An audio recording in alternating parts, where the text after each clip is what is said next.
आदाब नाजरीन, news 16 digital में आप सभी का खैर मकदम है।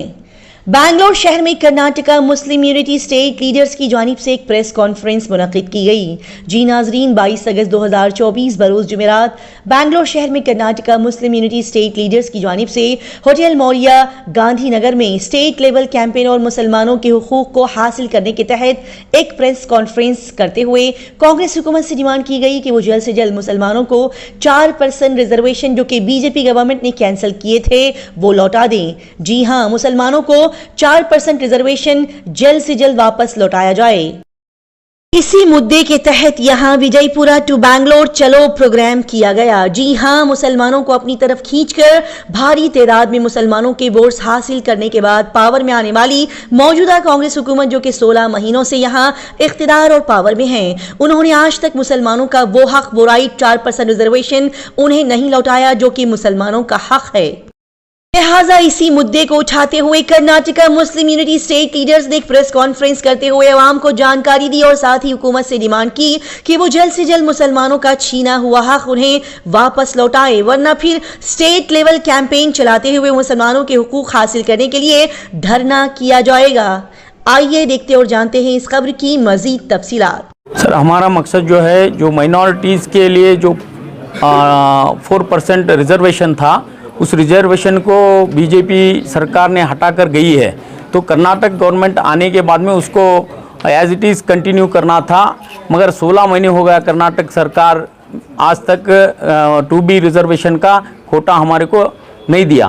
तो हमारा ये एक ही उनको डिमांड है कि जो जिस प्रकार कैबिनेट में रखकर बीजेपी सरकार 4% कोटा को हटाया है, उसी प्रकार कांग्रेस कैबिनेट के मीटिंग में रखकर वापस मुसलमानों के 4% रिजर्वेशन कोटा को देना है और उसका जो एक जो इनका अमेंडमेंट रहता है वो सुप्रीम कोर्ट को एफिडेविट के हिसाब से सुप्रीम कोर्ट को देना है। बस इतना ही काम है, मगर वो 16 महीने से कांग्रेस सरकार अब तक नहीं कर रही है। ये हमारी सरकार है, हमारे मंत्री है, हमारी पार्टी है, सब कुछ हमारा है, मगर ये लोग काम हमारा नहीं कर रहे हैं। सर, जब भी इलेक्शन आता है जो है मुसलमानों को एक अच्छी अहमियत दी जाती है, इलेक्शन के बाद नताइज आने के बाद जो है नज़रअंदाज किया जाता है मुसलमानों को खासकर, तो आप जो है इस नज़रिए को कैसे बदलेंगे, किस तरह जो है बेदारी लाने की कोशिश करेंगे? तो कोशिश तो कर रहे हैं। अभी नॉर्थ कर्नाटक के पूरे 14 डिस्ट्रिक्ट में कर्नाटक मुस्लिम यूनिटी के पूरे शाखा बन रहे हैं। डिस्ट्रिक्ट प्रेसिडेंट को अपॉइंट किया गया है, डिस्ट्रिक्ट प्रेसिडेंट अपने तालुके में टीम को बना रहे हैं। हम लोगों को जोड़ने का और अवेयरनेस करने का प्रोग्राम कर रहे हैं। हर डिस्ट्रिक्ट में हम जाकर वहाँ के मीडिया वालों को बुला के ये अवेयरनेस करने का एक काम कर रहे हैं। जो भी मुस्लिम के प्रॉब्लम्स हैं, ये अवेयरनेस के हिसाब से ही करना है। तो नॉर्थ अभी साउथ में हमारा अभी ऑर्गेनाइजेशन करना है, काम चल रहा है यहाँ पे भी।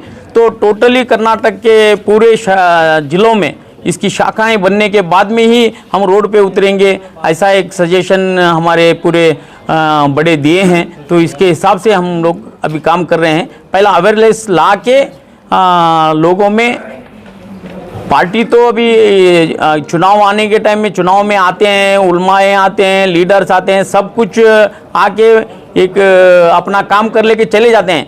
उसके बाद में हमारा काम रुक जाता है। वजह क्या है सर, कहाँ कमी हो रही है?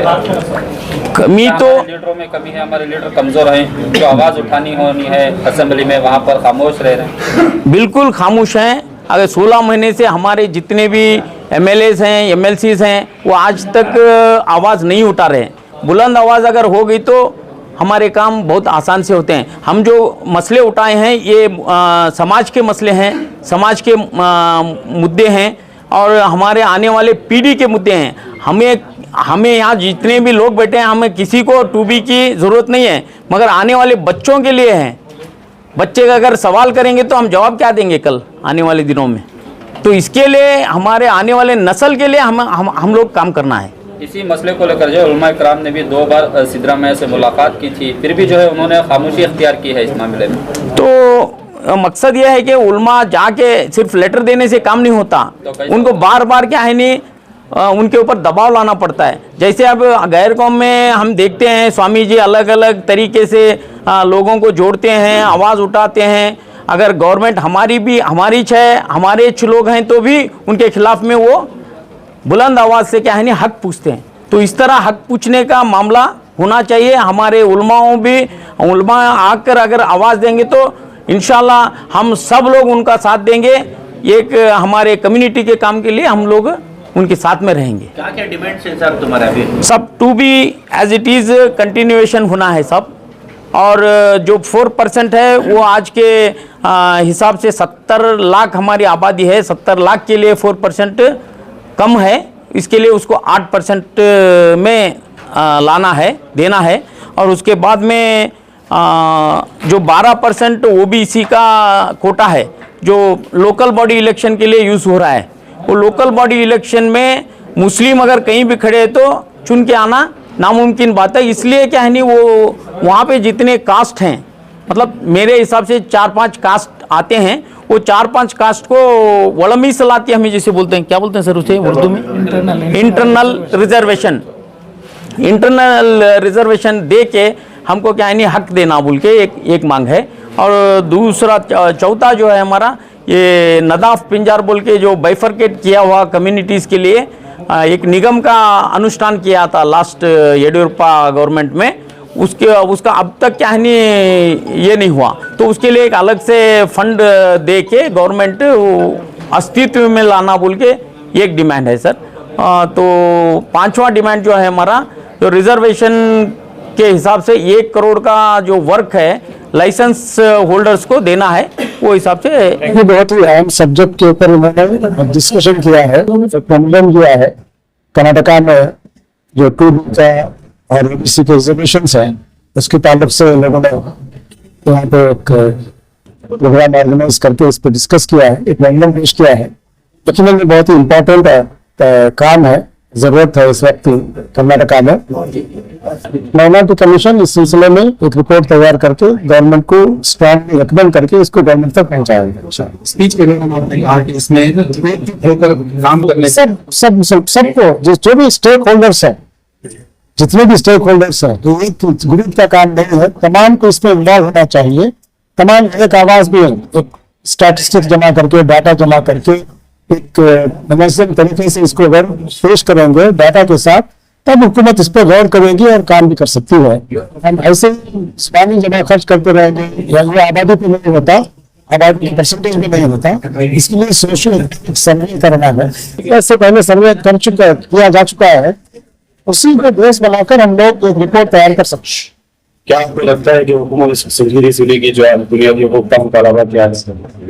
अगर आप मुतहद होकर और उसके हमारे पास जो आबादी का तनासुब है, उसके अंदर कितने गरीब है, कितने बैकवर्ड है, तमाम सर्वे रिपोर्ट्स के साथ जब देंगे तो हर हुकूमत को इसको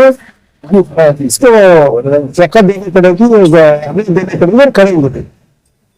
उसके बगैर हम लोग सिर्फ ऐसे ही जबानी जमा कर पूछते रहेंगे तो कोई हुकूमत इस पर काम नहीं करेगी। हम तजुर्बा देख चुके हैं पूरे हिंदुस्तान के अंदर, हमको पूरे प्रोसेस पर काम करके आगे बढ़ना चाहिए। निकालने का और कुछ मीटिंगें करने का, लीडरों को बुलाने का, इससे कोई फर्क नहीं पड़ता। लोग बोलेंगे हम जल्दी दिखाएंगे, सब पॉजिटिव बातें करेंगे, चले जाएंगे। लेकिन जितने भी मीटिंग इससे पहले हुए हैं, आप मीटिंग तो हो जाती है, लेकिन उसका मीटिंग होने से मैं यही कर रहा हूँ, तो आपकी मीटिंगें करने से, उसके करने से कोई फायदा नहीं पहुंचता। आपको कमीशन जो इससे पहले जो सर्वे करके गवर्नमेंट को रिकमेंडेशन करे हैं, उसमें हमारी आबादी के बैकवर्डनेस का तनासुब क्या है, तमाम एक्सपर्ट्स के मिला के बात करें तो पता चलेगा। इसलिए मैंने कहा कि आपके जो इससे पहले के जो एक्सपर्ट्स हैं जिन्होंने इस पर काम किया है, बैकवर्ड क्लास कमीशन के में जो रिपोर्ट तैयार करके अब तक 2-3 कमीशन की रिपोर्ट्स हैं, उनको बुलाने वालों को, भेजने वालों को, उनको बुला के डिस्कस करें और इससे निकात बताएंगे किस बेसिस पे हम लोग इसको डिमांड कर सकते हैं। लेकिन अक्सर देखा गया है मुस्लिम कम्युनिटी क्यों पीछे रहती है अपने, क्योंकि हम लोग ऐसे ही काम करते हैं। मुस्बत जो काम करना है, पॉजिटिव जो काम करना है, उस पर हम काम नहीं कर रहे। अगर उस पर काम करेंगे तो नहीं काम होगा।